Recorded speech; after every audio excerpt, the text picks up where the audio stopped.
नमस्कार, मैं पूनम और आप देख रहे हैं विस्तार भारत। पिछले 7 दिनों से उत्तर प्रदेश का सियासी पारा गरमाया हुआ है और इसी बीच एक इस्तीफे ने योगी सरकार की मुश्किलें बढ़ा दी। बरेली के सिटी मजिस्ट्रेट अलंकार अग्निहोत्री ने इस्तीफा दे दिया। इस्तीफे की वजह थी शंकराचार्य के शिष्यों का अपमान, उनकी चोटी पकड़कर मारपीट और दूसरी वजह थी यूसीजी कानून। एक पोस्टर लगातार सोशल मीडिया पर वायरल हो रहा है जिसमें अलंकार अग्निहोत्री ने लिखा है कि शंकराचार्य और साधु संतों का अपमान नहीं सहेगा हिंदुस्तान, बॉयकॉट बीजेपी, बॉयकॉट ब्राह्मण एमपी एमएलए। इसके साथ ही लगातार ये खबर ने सबको चौंका दिया है क्योंकि अब नेताओं के साथ साथ जो अफसर हैं वो भी शंकराचार्य के समर्थन में उतर गए हैं। पहले आपने देखा कि अखिलेश यादव और तमाम नेता भी शंकराचार्य के समर्थन में उतरे थे और अब अफसर ने भी इस्तीफा दे दिया है। कहीं ना कहीं उनका कहना है कि योगी सरकार और केंद्र सरकार ब्राह्मणों का अपमान कर रही है, शंकराचार्य का अपमान कर रही है और साधु संतों का अपमान कर रही है। ये सरकार कहीं ना कहीं हिंदुओं का अपमान कर रही है।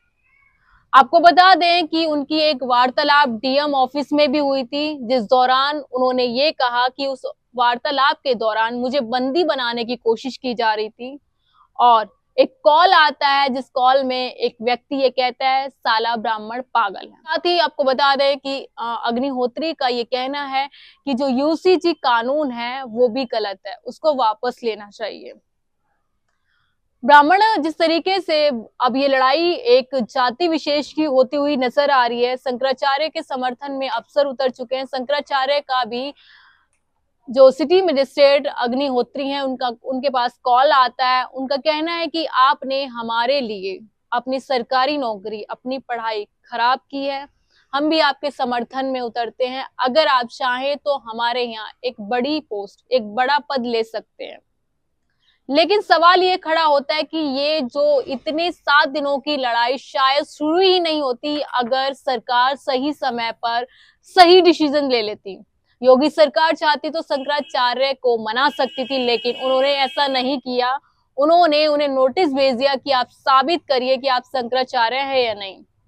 अब ये लड़ाई कहीं ना कहीं हिंदू मुस्लिम में नहीं, ये लड़ाई कहीं ना कहीं दो भगवाधारी में है, एक जाति में हो गई है। जो अफसर है उनका कहना है कि जिस व्यक्ति ने ऐसा बयान दिया है मुझे नाम बताइए वो कौन है, और इसी बात को लेकर वो धरने पर भी बैठने की कोशिश कर रहे हैं। अभी हाल ही में एक खबर आती है कि वो धरने पे बैठने जा रहे हैं और ये जानने की कोशिश कर रहे हैं कि इतनी अभद्र भाषा किसने इस्तेमाल की है।